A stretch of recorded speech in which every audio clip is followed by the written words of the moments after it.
This is Hidden Killers with Tony Brueski. Here now, Tony Brueski.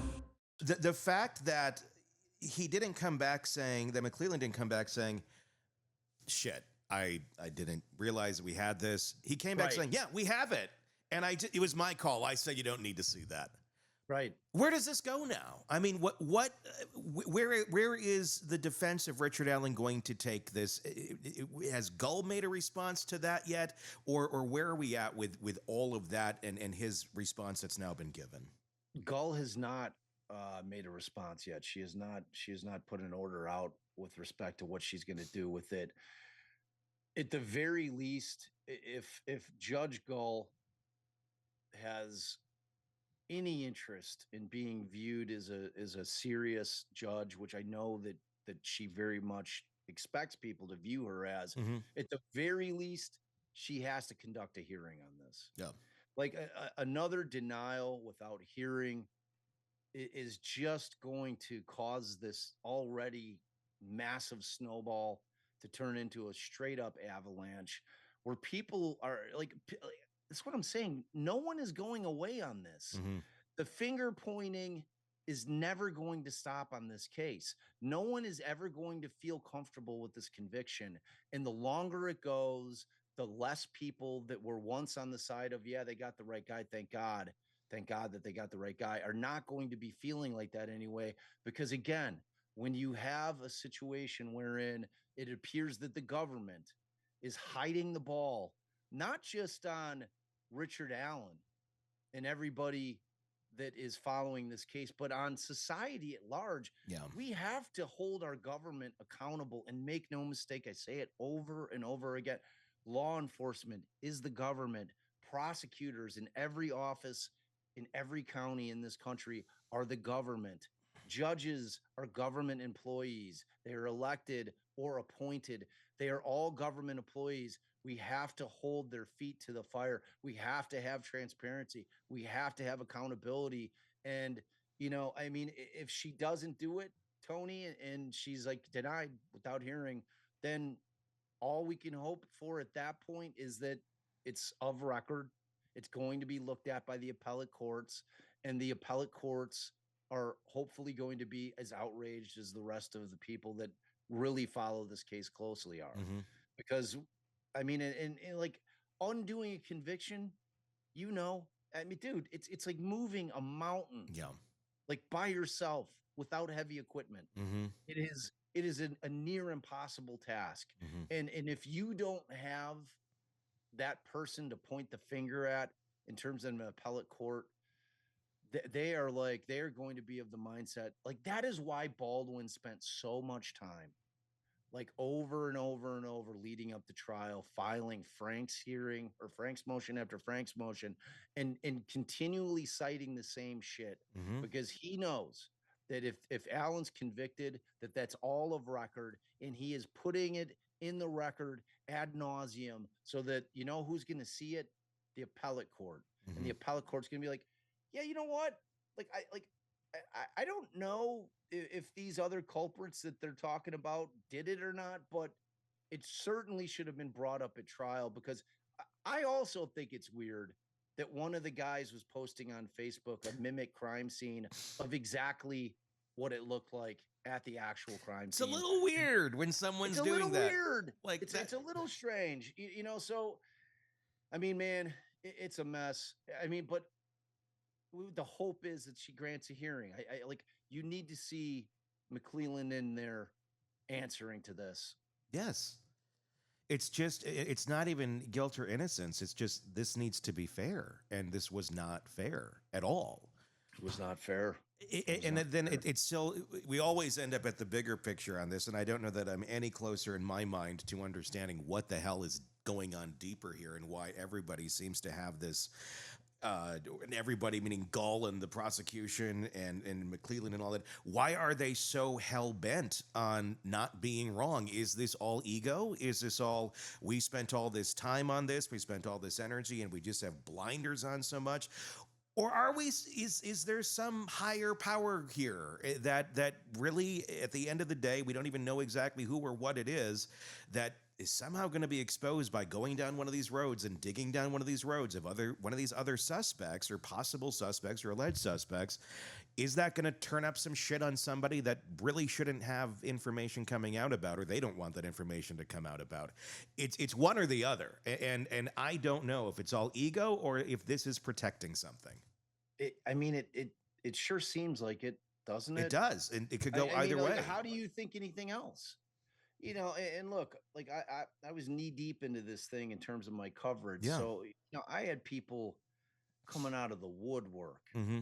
like in my DMs and in my emails. Just Yeah, I mean, and dude, like I've heard it all. Mhm. I've heard every potential concept of everything that you're talking about and more.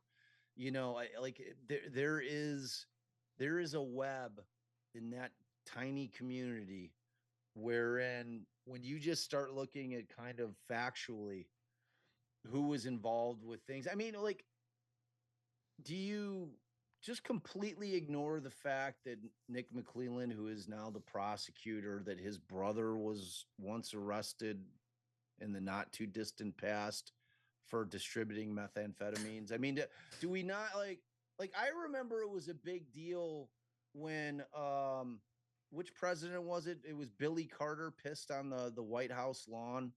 Like, I mean, Yeah. your family and who they are is kind of a big deal when you're in a public office. Like that, Yeah. the point being is like, how much are we supposed to overlook before we start thinking, is there, and I'm not suggesting anything about Nick McClelland personally. No, I'm not either. But But but in terms of when you just start kind of looking at everything involved in all of the ways that things went down in this case, you have to think that there's something else at play. Like there is somebody or something that is being protected, that's being swept under the rug, that they have a convenient scapegoat. I mean, it's like a fucking movie plot. it is. I mean, it really feels like that.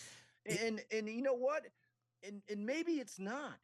But Yeah. the only way that we get to that, where any of us feel like it's not, is by having a fucking fair trial, man. Yeah. And we're not there where it seems like it's a million miles from there. Because as long as Gull is sitting on this case, and I don't think anybody has Gull under their thumb. I think that Judge Gull, when she saw the confessions at that point as the person who's only supposed to be the gatekeeper and not the trier of fact, in her mind became the trier of fact that Richard Allen did this. Like, and I think that And that's guided her through every fucking thing that she did throughout the course of the entire 2 years or year and a half that it took for this thing to get to trial. And it's what the a only explanation I can come up with. What a horrible judge to look. I mean, come on. This is someone who's seen case after case after case.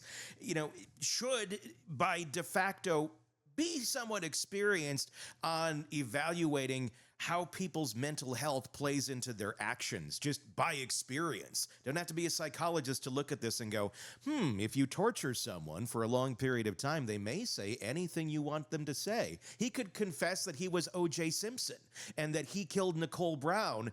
And, well, look, he killed Nicole too. He confessed it in prison. He'd confess to anything at that moment in time just to stop being tortured. How on earth Judge Gull does not see that and at least take that into account, have some understanding of this, that this was not a legitimate confession, and just to double, triple, quadruple down on it. It's insane. It's like, are you that stupid that you don't see this? I get maybe a layman out there who doesn't know anything about this stuff. He's just like, yeah, well, he confessed, he's done. I don't get it from a judge. Like, the judge should be smart enough. They should not be on the level of Joe, who's down at the bar and is watching the game and doesn't pay attention to much shit and doesn't have any sort of real interactions with psychological issues in his life. So he's not super educated on this. I get someone going, well, he confessed. I don't get the judge. Just does not compute. It's not an excuse. Yeah. It's not, man. And it's like, you have the confession side of it. And then you have her presented with the evidence that their timeline has been destroyed. Their entire 19-minute timeline from whatever Yeah. 219 to 232, wherein it really played a huge part in terms of the conviction, because it does relate back to the Monica Walla alleged confession that she wrote into the system, wherein he talks about the van spooking him, and that's when he kills the girls.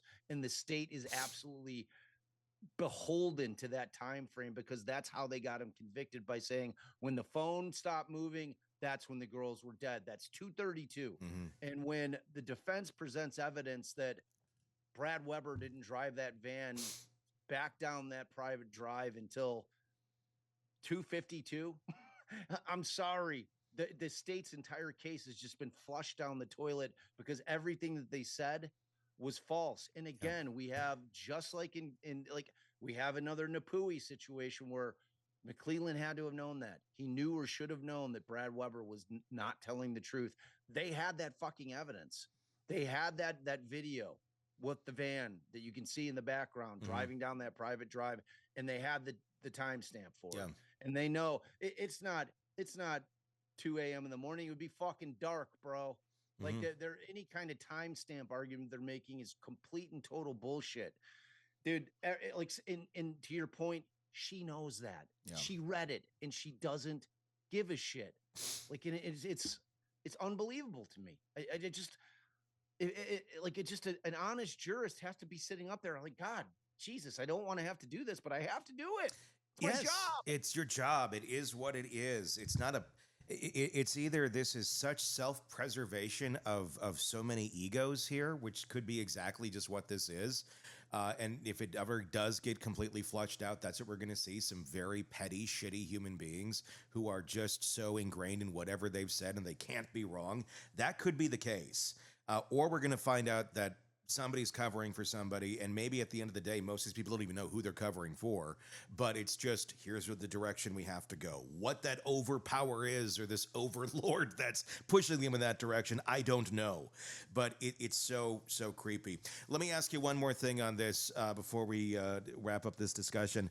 Did you see the Dateline, the new one on this case the other day? I did. What was your reaction to how the whole thing was presented and McClelland in his interviews? I wasn't impressed. I mean, look, Dateline does what they do. Yeah. I mean, Dateline is very formulaic. They, they wait for those convictions. They want the conviction. It was very state oriented. Yes, they had the defense on there a little bit. They put a little bit about the defense in there. Just in terms of McClelland, it was one of the strangest interviews I've ever seen, and like, it's almost like joyful in it. It was weird.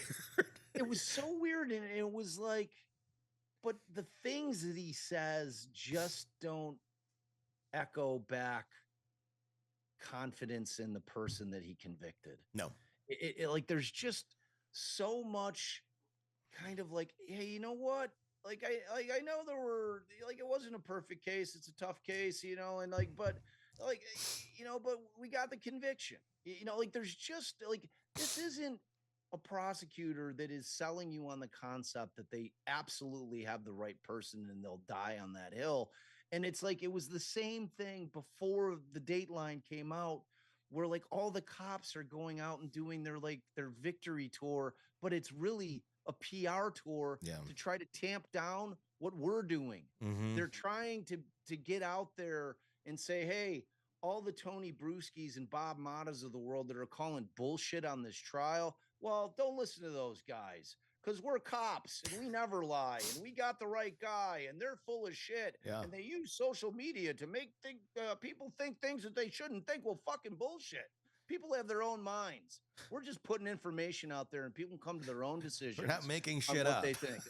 We're not making shit up. So, yeah, dude. I mean, it's what I typically expect from Dateline. Yeah, I mean, completely. Allie and I did a Dateline, and of course, our client was convicted, so they made us look like total assholes. So, it's like, and I had negotiated. That was our Dateline was the first ever 2-hour Dateline. Oh, really? Yeah. So now they're commonplace. Yeah. But that was the first one. And then I gave them war room access, which they just turned around to make us, to really cast us in a shitty light. But you know what? It is what it is. It is. I mean, I get it. I mean, they serve their purpose, and it's Dateline. You know, I respect their work to an extent, but it's entertainment, and true without Dateline too. A lot of people wouldn't even know about these cases. So 100%. it certainly serves its purpose. They have their role, and, Yeah. and they, Yeah. in terms of storytelling, they make compelling stuff. They Yeah, I do. mean, like Dateline's not a deep diving organization. No, That's but the bottom- it is fun when you have a case that you're looking into and you have a friend at Dateline and they go, "You want me to make a call?" Just to like scare them and say, "Hey, Dateline's looking at this." I've done that Yeah. a few times. Yeah, And yeah. it's like, I mean, "Eh." it definitely helps. It definitely helps. makes people go, "Oh shit!" People Right. are starting to look at us. One more, and this is the biggest question: how many bottles of hair gel do you think McClellan goes through in a week? A lot, man. Like I think he's probably hitting Diddy up in the joint and being like, "Yo, you got any of that baby oil that you use?" I need to put more in. I've used up all the hair jelly in my county here. Yeah, he puts a lot in. The word on the street is that he had plugs. Oh, really? I wouldn't be surprised. I would No, not be like surprised. I've seen like, and these don't look like AI photos. They look No. like he had plugs. And then he's created, like, if you look at older pictures of McClellan, Yeah. it doesn't even look like the same dude. No, I've done that because I'm like, looks very different now. Like, what's going on? Yeah, it's like he bought up all like the LA Gear hair gel at like Big Lots one day, and now it's like he's at a lifetime supply, just like Diddy. Hopefully, he doesn't have drugs in his hair gel. All right, that's that. Craving non-stop true crime updates? Press subscribe now and get the latest cases, analysis, and expert commentary delivered straight to your feed. Only from the Hidden Killers podcast and True Crime Today.